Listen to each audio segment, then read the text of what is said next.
Nagaba kan ilma kan hafuura qulqulluun waaqa tokkoon ni amanna amin.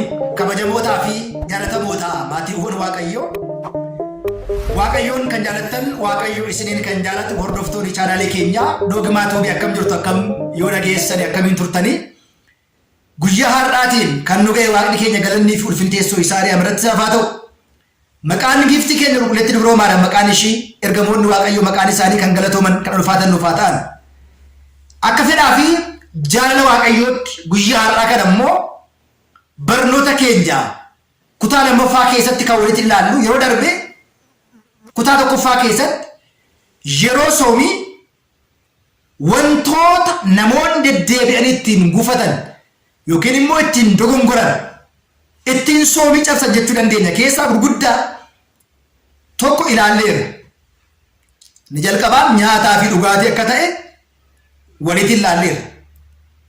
Kutaa tokkoffaa keessatti sababa soomiitiin nyaachuutiin Addaamii fi Hewaan Eden gannatirraa gara midra faayileetti kan isaan dhufan waggaa 5,500 kan isaan luka daabiloos jalatti dhiitaman nyaataatiin.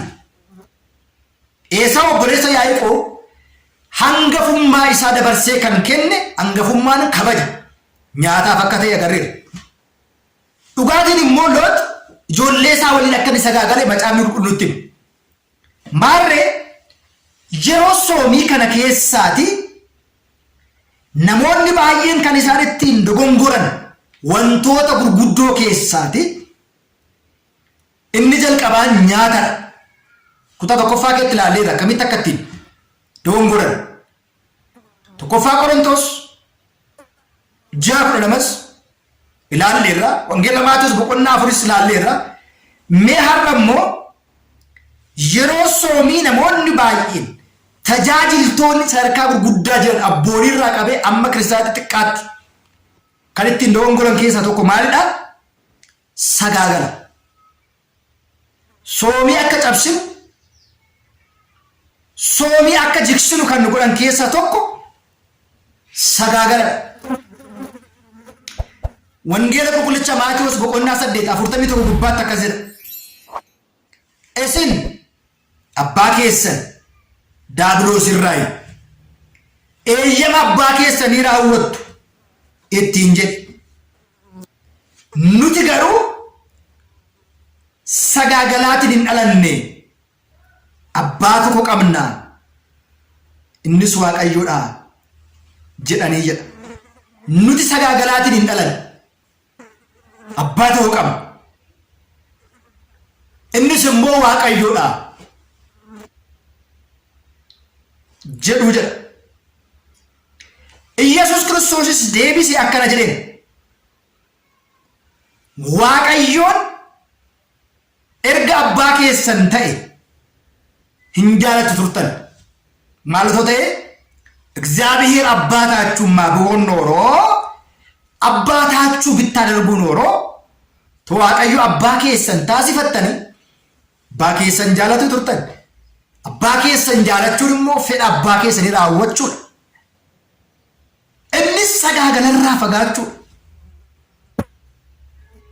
Anis immoo dhufee isin faana nan jiraadha. Kan sana ergee anuu kan sana ergee malee ofii kootii hin dhufne jedhee jedha. Amma yaada ijoo dubbii kana sagaagala isa jedhudha. Sagaagala. Sagaagalli kan nuuf eeyyamameen ala raawwachuudha. Fakkeenyaatiif macaafni qulqulluu dubartii tokko dhiira tokkoof dhiira tokko immoo dubartii tokkoof godhee Waaqayyo uumeera. Inni iyyuu immoo shamarreen umuriin ishii amma gaa'ela gahutti dhiirri umuriin isaa aqma addaam jedhama afaan Amaariffaatiin amma guyyaa gaa'ilaa gahutti saalquunnamtii foonii akka isaan raawwatan hin eeyyamamu. Rakkoon baay'ee sadarkaa dargaggummaa amma gaa'ilaa gidduu jiruutti namni baay'een waaqa isaatiin kan inni wal dhabu. Sagaagala keessatti kan inni kufu. Boriftaan bultii inni ijaarratu irratti rakkoo baay'ee kan fidu kanadha. Maarreegaa sagaagala jechuun abbaan warraa haadha warraa waliin fedha foonii raawwate. Haati warraa abbaa warraa dhala fedha foonii raawwatte. Haati warraa abbaan warraa haadha warraa irratti fedha foonii raawwate hunduu sagaagala jedhama. Shamarreen tokko gaa'ilaan dura saalquunnamtii ishee raawwatu, dhiirri tokko gaa'ilaan dura saalquunnamtii raawwatu sagaagala jedhama. Abbaan warraa fi haati warraa guyyaa isaan dhorku ayyaanota ji'aaf waggaan kabajaman kan guyyaa kana raawwatanii fedha foonii.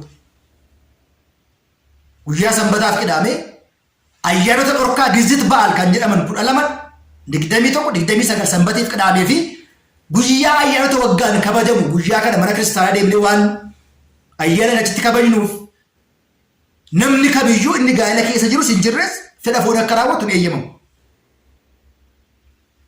Sagaagala kan jedhamu kan nuuf eeyyamameen alatti dhiirri otoo hin fuudhin dubara otoo hin heerumin abbaan warraa haadha warraa otoo qabu haati warraa abbaa warraa otoo qabdu qaama biraa waliin baate sagaagala jedhama.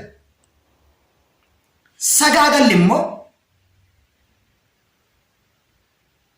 bakka guddaa sanitti qoodnee ilaaluu dandeenya. Sagaagala gocha, sagaagala yaadaa jennee qooduu dandeenya. Sagaagalli gochaa dhiirri shamarree biratti shamarreen dhiira biratti argamtee kan isaan raawwatan. Sagaagala yaadaan bakkuma jiru teenyee yaadni sagaagalaa sun haala ittiin sagaagala raawwatan sun keessa ofii dhufu lapheen yaadu otoo ishee faana waan akkasii raawwadhe otoo isa faana waan akkasii raawwadhe hawwu jechaadha waa biraa miti. Otoo dhiira akkasii faana akkasii otoo kana faana waan akkasii fedha furii keessa gala jedhanii yaaduun sagaagala yaadaati. Qaamaan ol biratti argamanii immoo raawwachuun sagaagala lapheeti. Inni biraa inni sadaffaa fi inni baay'ee fokkisaa ta'e immoo sagaagala ofiin ofirratti sagaagalu.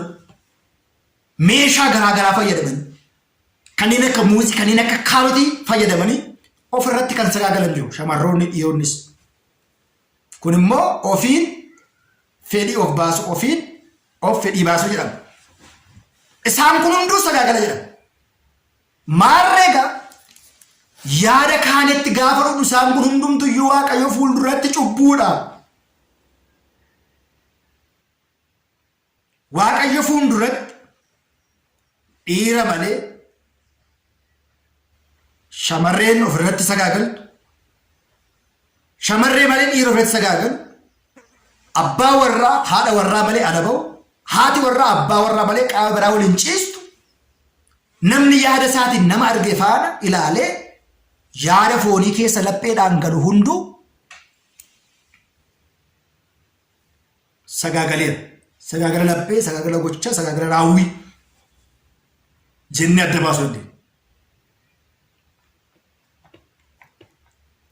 Namoonni baay'een badaa kan jiran, bultii nama baay'ee diigamaa kan jiru, of daangessuu dhabuudhaan, hafuura ayina xilaatiin qabamuudhaan,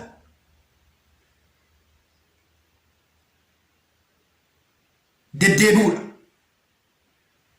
Innis akkas jedha. Wangeela Maatewos boqonnaa 7:21 gubbaa irratti keessa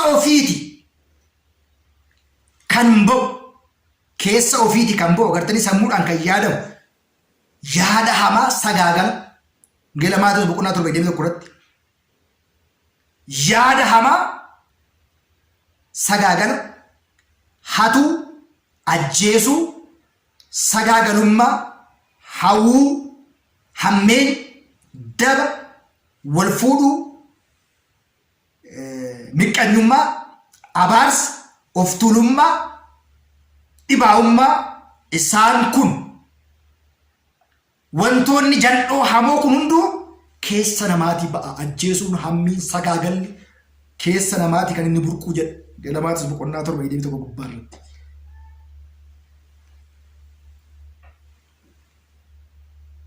Maarree gaamma meeqaan keenyatti kanarraati bilisa. Inni biraan hojii ergamootaa boqonnaa 15 gubbaa irratti haa ta'u malee waaqa tolfamaa, xuraa'ummaa, sagaagala kan tuffatames waan foon irraa fagaadhaa malee akkana isinii barreessu murteesseen jiraa jedha qulqullichi Phaawulos. Qulqullichi Phaawulos waaqa tolfamaa, xuraa'ummaa, sagaagala waan tuffatamaa irraas fagaachuu malee akkana isinii barreessuuf murteesseen jiraa jedha. Inni lammaffaan maalidha? Yeroo soomii kan ittiin soomiin namoonni cabsan, soomii ittiin kan cabsinu isa jedhu immoo barnoota keenya itti aanu keessatti kutaa 3ffaatti haa ilaallu. Mee of laalaa inni 3ffaan maal ta'a? Yeroo soomii maaliinan soomii cabsan isa jedhu kutaa 3ffaa keessatti immoo barnoota biraatiin waliin deebinaa. Sagaagala kan jedhu eegallee irraa kana seeraan jala murree isaan kana hundumaa dhabamsiisuu, mo'achuu, injifachuu hin dandeenyu taanaan jireenyi keenya rakkoo keessa jira. Hin soomne jechuu hin dandeenyu. Hin saganne jechuu hin dandeenyu. Hin kadhanne jechuu hin dandeenyu. Kanaaf miidiyaa kana sabiskiraayibii, sheer, laayikii godhaatiin nu hordofaan dhaamsa keenyadha. Nu haa ta'u nagaan nu tura.